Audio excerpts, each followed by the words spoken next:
Matthew 26. When Jesus had finished all these sayings, he said to his disciples, "You know that after 2 days the Passover is coming, and the Son of Man will be delivered up to be crucified." Then the chief priests and the elders of the people gathered in the palace of the high priest, whose name was Caiaphas, and plotted together in order to arrest Jesus by stealth and kill him. But they said, "Not during the feast, lest there be an uproar among the people."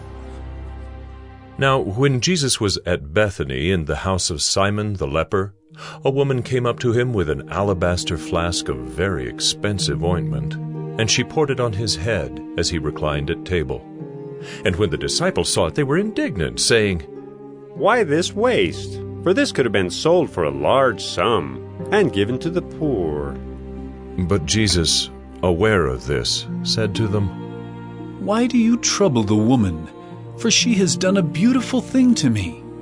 For you always have the poor with you, but you will not always have me. In pouring this ointment on my body, she has done it to prepare me for burial.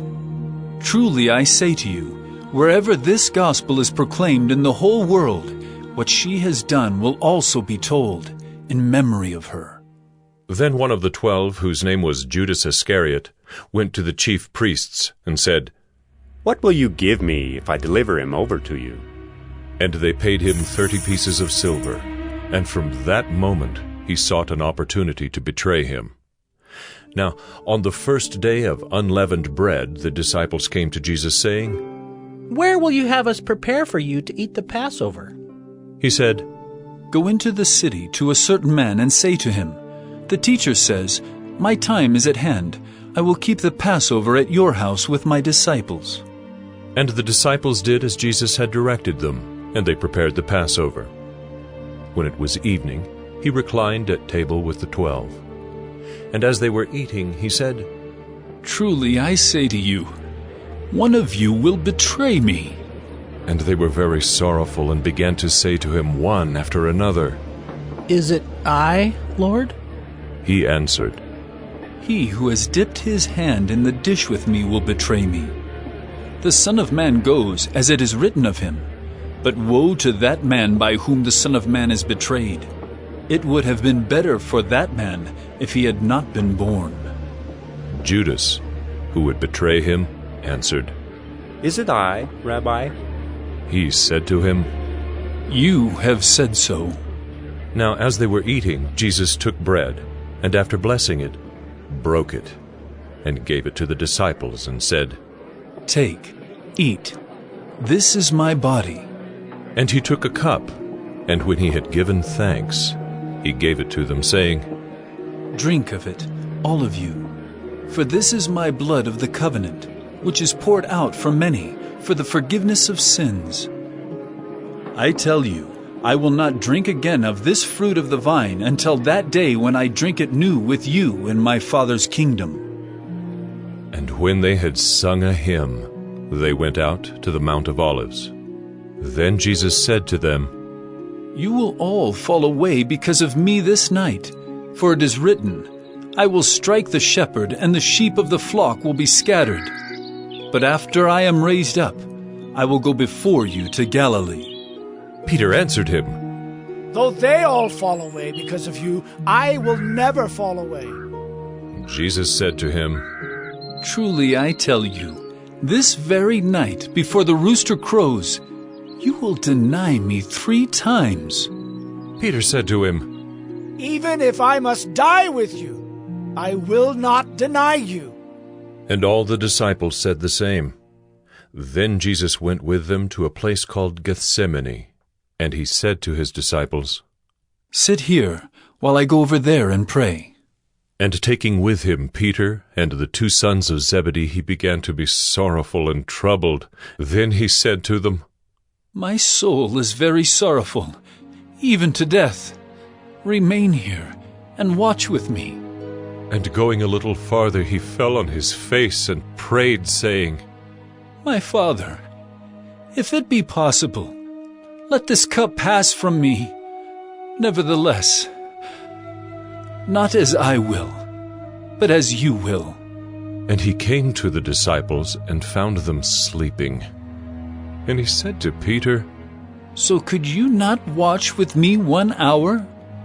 Watch and pray that you may not enter into temptation. The spirit indeed is willing, but the flesh is weak. Again, for the second time, he went away and prayed, My Father, if this cannot pass unless I drink it, your will be done. And again he came and found them sleeping, for their eyes were heavy.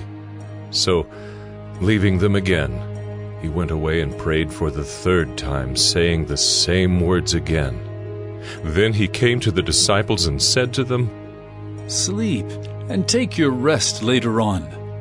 See, the hour is at hand, and the Son of Man is betrayed into the hands of sinners. Rise, let us be going. See, my betrayer is at hand. While he was still speaking, Judas came, one of the 12, and with him a great crowd with swords and clubs from the chief priests and the elders of the people. Now the betrayer had given them a sign, saying, The one who will kiss is the man. Seize him. And he came up to Jesus at once and said, Greetings, Rabbi. And he kissed him. Jesus said to him, Friend, do what you came to do. Then they came up and laid hands on Jesus and seized him. And behold, one of those who were with Jesus stretched out his hand and drew his sword and struck the servant of the high priest and cut off his ear. Then Jesus said to him, Put your sword back into its place, for all who take the sword will perish by the sword. Do you think that I cannot appeal to my Father, and he will at once send me more than 12 legions of angels? But how then should the Scriptures be fulfilled, that it must be so? At that hour Jesus said to the crowds, Have you come out as against a robber, with swords and clubs to capture me? Day after day I sat in the temple teaching, and you did not seize me. But all this has taken place that the Scriptures of the prophets might be fulfilled. Then all the disciples left him and fled. Then those who had seized Jesus led him to Caiaphas the high priest, where the scribes and the elders had gathered. And Peter was following him at a distance, as far as the courtyard of the high priest, and going inside he sat with the guards to see the end. Now the chief priests and the whole council were seeking false testimony against Jesus, that they might put him to death. But they found none, though many false witnesses came forward. At last 2 came forward and said, This man said, I am able to destroy the temple of God and to rebuild it in 3 days. And the high priest stood up and said, Have you no answer to make? What is it that these men testify against you? But Jesus remained silent. And the high priest said to him, I adjure you by the living God, tell us if you are the Christ, the Son of God. Jesus said to him, You have said so, but I tell you, from now on you will see the Son of Man seated at the right hand of power, and coming on the clouds of heaven. Then the high priest tore his robes and said, He has uttered blasphemy! What further witnesses do we need? You have now heard his blasphemy. What is your judgment? They answered, He deserves death! Then they spit in his face and struck him, and some slapped him, saying, Prophesy to us, you Christ. Who is it that struck you? Now Peter was sitting outside in the courtyard, and a servant girl came up to him and said, You also were with Jesus the Galilean. But he denied it before them all, saying, I do not know what you mean.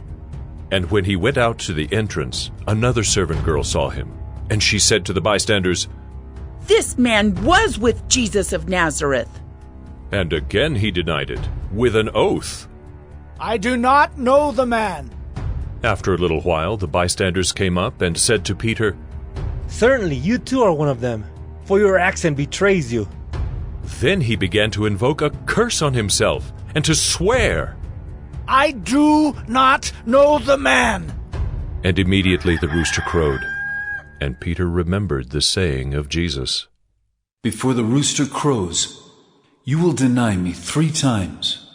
And he went out and wept bitterly.